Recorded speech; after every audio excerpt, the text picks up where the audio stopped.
Thank you for tuning in once again. And I'm going to go over something that is really dear to many drummers' hearts, and that is what snare drum do they use and why?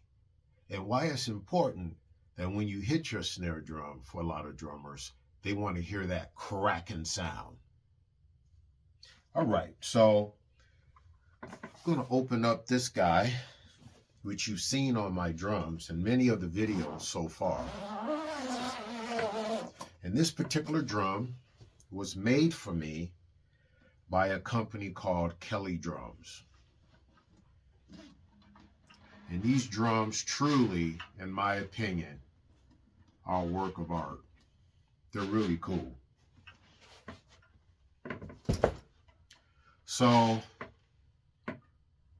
just in the design, when you go with a customizing company, you can really get what you want built to your specifications completely.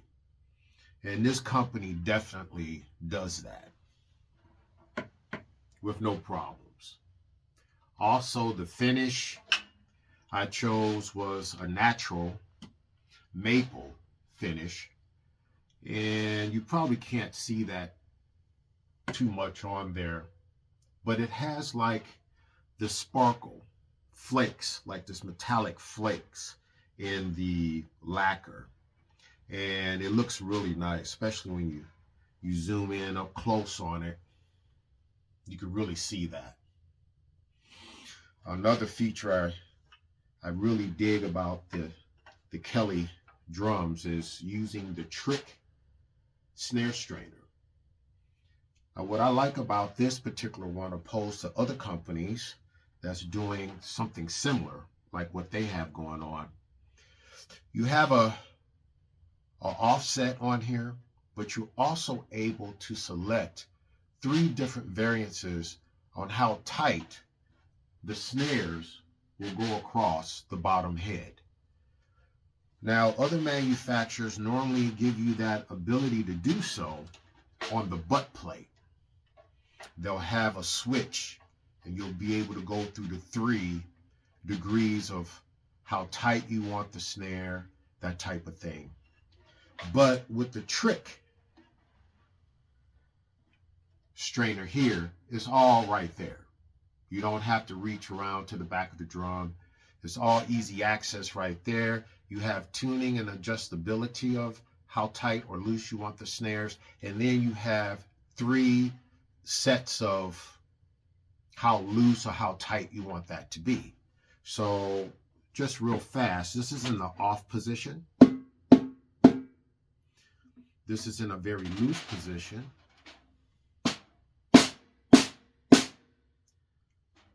Next degree. And then the tightest. So for me, what happens with that is you're able to do some really fine adjustments while you're playing without having to turn this knob right here. Easy access.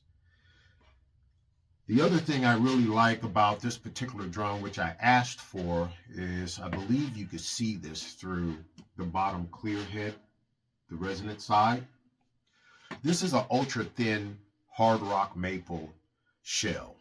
And what that does for a drummer like myself, what I want to hear, it gives me a lot of sensitivity in the drum, which for me also adds to that cracking sound, along with these 3.0 millimeter hoops that's on the drum, which has a very nice touch with the black.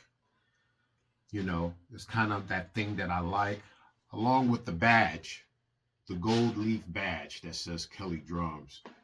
And you see the natural blonde maple wood finish on there as well. Now, because I do a lot of studio work making my own songs here, I do have my triggers on here, which I just basically use a Yamaha DT20. I don't get really fancy with the triggers. I actually feel that what Yamaha produced with the DT20s is really cool. You just stick them on the heads. They work with any drum module. There's nothing really proprietary about them, but they are only a one zone trigger, okay?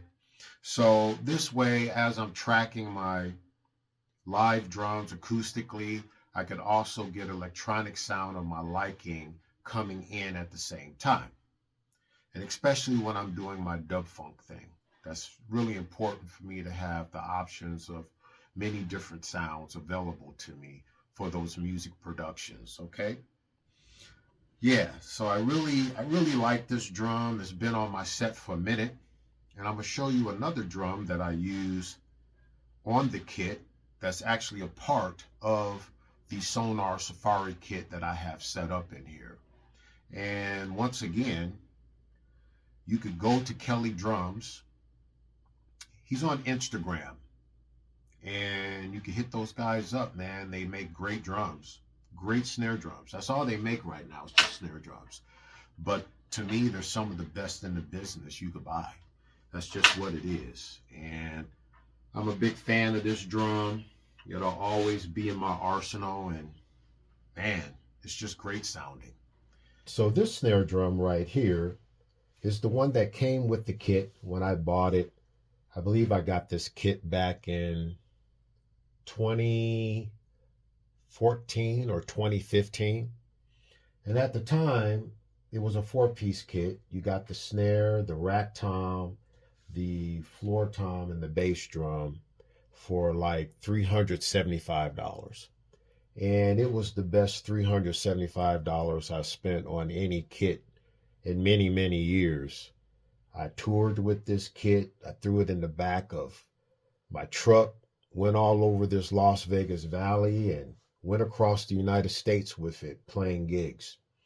And so this particular snare drum is a cracking snare drum, and what we're talking about, like the other drum I just showed you. So we've went from one extreme to another. We went from a very expensive, customized snare drum to something that's very cheap. Now, I use Remo drum heads as my first choice for a drum head. My second choice is always Aquarian. And since I'm not endorsed by neither one of these companies, I mix and match whatever I feel sounds the best on what particular drum. And with these Safari kits, these particular drums are Poplar wood shells. Poplar wood is a softer kind of wood. It's not a hard wood like maple or birch. So therefore, it gives really fundamental low tones and low mid tones. Okay. And a lot of the old vintage companies used to mix poplar in with mahogany and maple. So you get a vintage drum kit, most likely you have a couple of selected plies of poplar wood in that shell. Okay. So right here, I have the Aquarian Concert 5 head on here, as well as an Aquarian Resonant Clear side on the bottom. And I have the Pure Sound Percussion Super 30 snares on the bottom. Now, this is a very sensitive sounding drum, just like my other drum, which has a standard Remo coated ambassador on it. Now, I'm going to let you guys in on this. I think this is a great thing.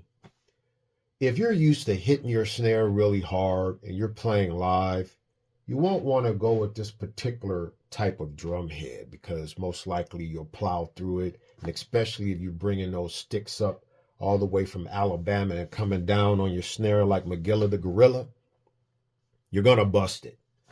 But if you're in the studio and you're looking for sensitivity and you're looking for a particular kind of tone, a 5 mil drum head is killer. Remo also makes one, it's the Diplomat M5. as well as the regular Diplomat is a 7.5 mil. Okay. And when you go up to a Remo Ambassador, that becomes a 10 mil. And it's still a single ply head. But with these three heads, you hear a really big difference. This particular head at 5 mil by Aquarian, it's just really nice. Just tapping it with my finger, you could just really hear what's going on. Also, when you use a thinner head like this, you don't have as many overtones. So if you want that kind of dry sound for your studio and you don't want to have to put a bunch of moon gel and gaff tape on it, okay, these heads are going to get you there without a bunch of excess stuff. Like on my other snare, it's an Ambassador, a Remo Ambassador coated. So that head gives me more overtones, which is why I use like the Aju bells on it. You've seen me put all types of things on it to get rid of certain overtones when I don't want that, to get a certain effect. But with this, I don't have to worry about it. And once again, I also, on my snare, when I'm tracking, I could track electronic sound at the same time because I have the Yamaha DT20s. Now, they don't make the Yamaha DT20s anymore, but I'm sure you can find other companies that make something similar. Again, I don't get over fancy with the drum triggers. There are great companies out there that's making very expensive, very elaborate triggers, but simplicity is what works for me. So I'm not concerned about the rim zone triggering and then a separate thing for the actual head zone. I just want the head zone. That's all I'm concerned with. And I just find that when I simplify certain things, man, it all works out for the best. So that's all I have for you today. I hope you enjoyed the video. If you enjoyed the information that I presented and you like the videos, please hit the subscribe and like button. It really helps my channel out. And most importantly, have a great day. Peace, y'all.